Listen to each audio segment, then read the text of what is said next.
Assalamualaikum warahmatullahi wabarakatuh, sahabat Permata Hati. Kembali lagi di podcast pertanyaan dan obrolan seputar kesehatan bersama saya Dr. Ana dan bintang tamu kita Dr. Fitri Adelia, spesialis kulit. Assalamualaikum dokter. Waalaikumsalam warahmatullahi wabarakatuh, Dokter Ana. Oke. Dokter Fitri, hari ini kita akan membahas tentang skabies ya dok ya. Karena memang di rumah sakit kita saat ini skabies itu kasusnya sedang meningkat dokter. Ya kan dok? Jadi kita mengangkat kasus ini nih dok untuk dibahas, dikupas tuntas oleh langsung expertnya nih teman-teman ya.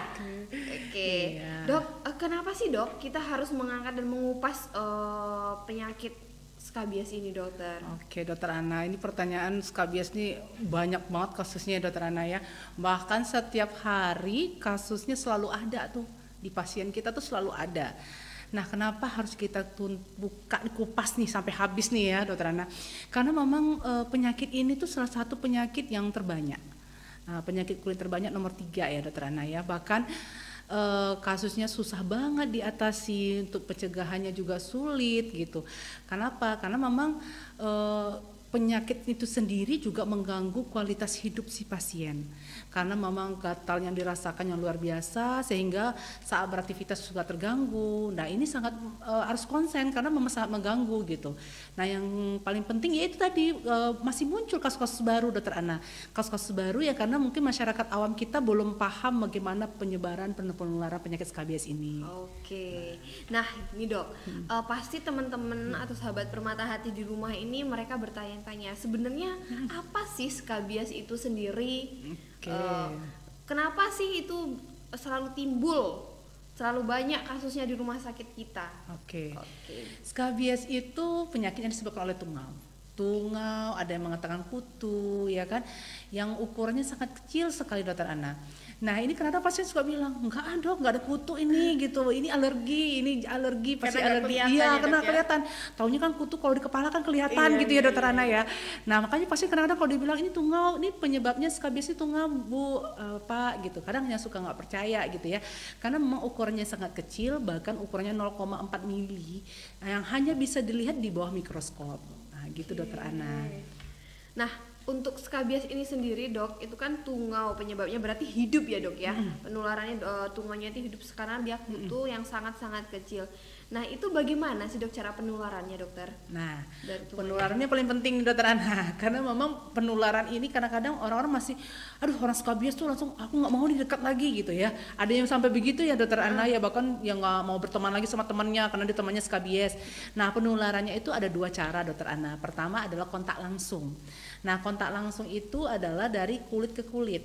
Nah biasanya pada kasus-kasus saat bersalaman, penderita dengan orang yang sehat saat bersalaman, atau dia saat tidur suatu tempat yang mungkin kontak langsung kulit dengan kulit, atau kalau pada orang-orang dewasa dari hubungan seksual ya, maksudnya dari aktivitas seksual karena kan akan kontak erat gitu ya. Nah terus yang kedua adalah dari kontak tidak langsung. Kontak tidak langsung itu adalah dari melalui media, contohnya dari sarung atau pakaian atau selimut atau sofa yang dipakai oleh si penderita, yang mungkin dipakai bersama-sama dengan anggota yang lain gitu, sehingga yang ada di sekitarnya pun juga terkena. Oh makanya ya dok, skabies ini sering kita jumpai di asrama, anak-anak yang tinggal di asrama ya dok, karena memang kasus yang banyak datang ke rumah sakit kita itu adalah anak-anak yang rata-rata dari asrama. Iya Dokter Ana, karena kita tahu nih bahwa skabies ini dia menyerang masyarakat yang berkelompok. Yang paling kecil itu lingkupnya adalah keluarga perkampungan Dokter Ana, yang orang tinggal di asrama, bahkan orang-orang yang di penampungan dan sebagainya, di penjara dan sebagainya. Pokoknya intinya yang satu kelompok yang isinya berkelompok padat, yang higiennya mungkin nggak terjaga dengan baik gitu. Nah dok, ini supaya teman-teman di rumah tahu gitu apa sih gejalanya atau menyadari bahwasanya oh saya kena skabies nih, harus segera berobat. Itu biasanya apa sih gejala yang timbul di pasien yang memang sudah terpapar si tungau ini, dokter? Oke, boleh, betul-betul. Nah, kalau skabies ini biasanya pasien tuh lebih mengeluhkan rasa gatal, dokter Ana. Dia datang tuh dengan, aduh dok, nggak tidur nih dok semalaman, udah berapa minggu udah nggak tidur satu keluarga, gitu kan, suka begitu. Karena kita tahu lagi tadi dari awal kan memang yang dikeluhkan tuh gatal hebat pada malam hari. Nah, jadi pasien tuh kadang-kadang mengeluhkan gatal, nggak tidur, bahkan besok aktivitas paginya juga nggak bisa konsen karena kurang tidur gitu. Nah, yang paling penting itu adalah adanya timbul-timbul keluhan dokter Ana di kulit.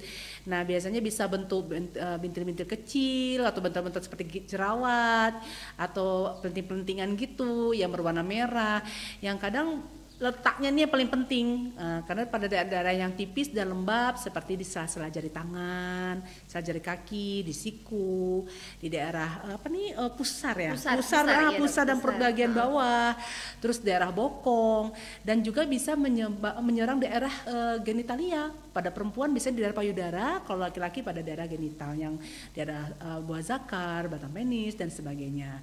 Nah, itu pada orang dewasa. Nah, kadang pada anak-anak, pada bayi biasanya bisa menyerang daerah wajah, leher dan telapak tangan dan telapak kaki, gitu dokter Ana. Dan yang paling penting kita harus pastikan bahwa yang kena tuh bukan si penderita saja, memang semuanya tuh pada gatal, ataupun kalau nggak gatal ya mereka sudah terinfeksi atau sudah tertular dari si penderita ini.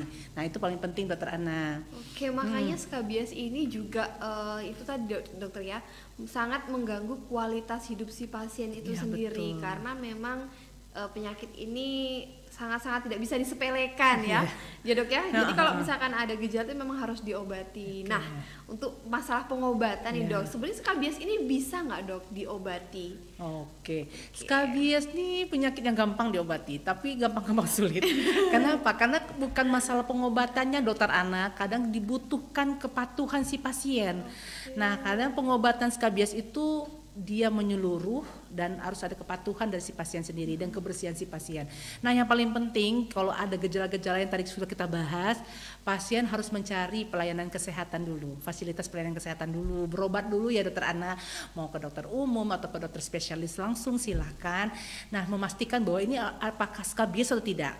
Nah, biar mendapatkan pengobatan yang adekuat. Dan yang paling penting lagi, balik lagi, pengobatan bukan si penderitanya aja dokter Ana.